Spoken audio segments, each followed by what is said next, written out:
Hey guys, it's Sharon Tseung, and today we're going to be talking about how we were able to buy a $253,000 property, which is our 34th unit now. Now, if you guys are new to this channel, welcome. I'm all about teaching you how to build passive income, become financially free, and design your best lives. So if you guys are interested in that, make sure to subscribe and hit the bell button to be notified of my latest videos. So I want to give a bit of a backstory. So the last property that we bought was actually in June of 2022. So it's been a long time coming. We already had looked at a ton of properties already. I have a bunch of videos on my phone where we would tour all these different properties, but then we never ended up buying any of them. I know 2 of them we made serious offers on them that failed. Another one was in escrow that fell through because the seller didn't have funds to buy another primary home to move to. That one was a long time in escrow and it was kind of annoying. Basically with that property, we were purchasing through a wholesaler. That wholesaler gave me that $23,000 deal that I bought a long time ago. He presented me with this other one that I believe was $110,000. And I think Sean was more excited about that one than I was because it wasn't in the best area. Like it would be able to do okay as a rental, but I wanted something in a better area because I wanted to dabble into short-term rentals. For short-term rentals and mid-term rentals, I would prefer buying in nicer areas because I think it would do a lot better with those real estate investing strategies. I've been wanting to dabble a little more in Airbnb. I think Sean not as much, but I'll get into the reason why in a bit. We also had another property that I was pretty interested in, but Sean didn't really want it, so we didn't try for it. It was this larger property with a pool. He didn't want to deal with pools, but I thought maybe a pool could be good for Airbnb, but I would have to admit that it had a lot of things we needed to fix up in the house, so it might have been a lot of work at the time, and I understand why Sean didn't want it as much. So regardless, even if I wanted it, if he wasn't on board, I didn't want to try to go for it. Now with this property that we ended up pulling the trigger on, I saw this on the MLS for months. It was listed at $339,900, and then months later I noticed it dropped to $315,900, and then I saw it said it was sold. It was a property I wasn't like super interested in. I was thinking, you know what, that one's probably not worth the risk. The only way I'd want it is if it were at a lower price. So I didn't really think too much of it, but then I saw a wholesaler list it at a much lower price of $269,000. This definitely piqued my interest because that is a huge price drop. As I kept watching, after a few weeks it dropped to $259,000, and then at that moment I decided I need to find out more about it. But the weird thing was I was having trouble reaching out to the wholesaler and I was having trouble reaching out to the agent. Like that listing was still there and the listing was still there with the wholesaler. It was really weird. They weren't picking up their phones, they weren't texting back. Basically the agent would bring the listing back up, it would say pending, and then it'd be back on the market. The wholesaler continued to drop the price and I was just like, wow, both parties are just not responding to me, but I know the property's still out there because they keep playing with the listing. So I decided to put in an offer online on the wholesaler's website at $245,000, but it was more of a casual inquiry because I wanted someone to just talk to me. I was mainly doing it so I could get on the phone with somebody. Finally, when we were at the library ready to work, like we've basically been going to the library sometimes now to really focus on work sometimes, because when I'm at home, I just love playing video games. It's just kind of harder for me. So we've been going to like cafes and libraries sometimes to get stuff done. But basically when I was at the library, the wholesaler ended up calling us, told us that the property was available and there were a couple offers, but we were basically tied for first at $245,000 with the offer. I was surprised because I thought, oh, I was just kind of putting in a low offer. I didn't even think that it was something that they would consider, but they said they were looking for $250,000 plus. And then on that day, we wanted to act fast. So we actually went and drove there and decided to check out the property. The property wasn't too bad. There are things that need to be fixed up, but I thought at this price point, it really made sense. Then the next day we decided to go to $250,000, hoping they would just take our offer, but we found out there was another party interested. They had to go check it out and then give them a number. So $250,000 wasn't one where they could just take it off the market. At this point, I was pretty frustrated and Sean was saying he didn't want the property anymore, which was really difficult for me, and we started fighting because it was something that I really wanted for my goals. And the last property that we looked at, he said no to, and he hasn't been wanting to buy something at this moment, whereas I've been like really trying to buy something for a short-term rental or a mid-term rental. But again, a lot of it is tied to personal goals. So I was feeling like it's pretty difficult for your partner to not want to go for it while I want to go for it, right? I don't want to make him do something that he's not interested in, especially with a large financial decision like this. So at this point, I started letting go of even the idea of buying it. I didn't know if it was gonna happen. I thought,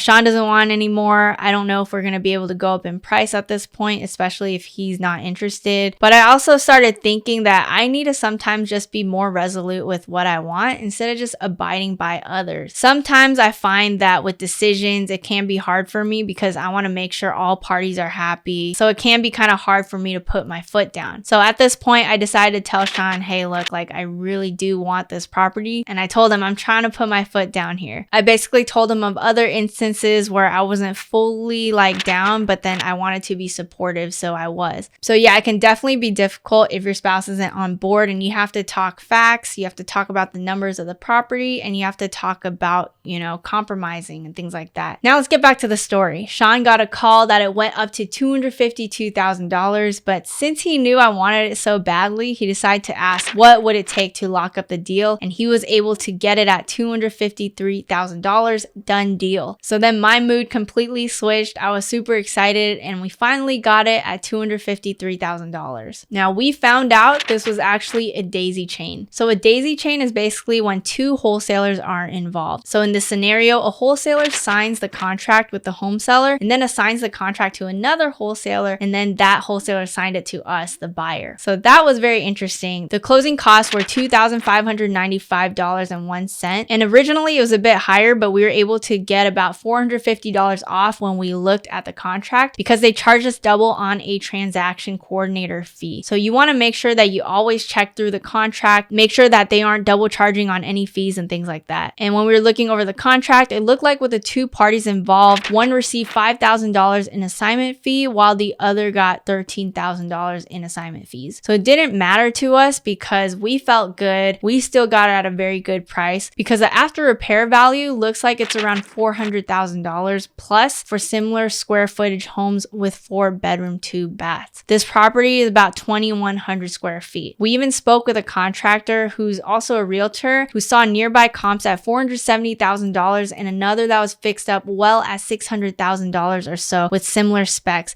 which is really awesome to hear. The area we are buying in is a good and up and coming neighborhood, so we could flip this property, but we plan on holding and renting like we usually do. I really think that this property can appreciate a lot in value, especially because the areas are getting better and better over time. So here's a bit of a look at the property.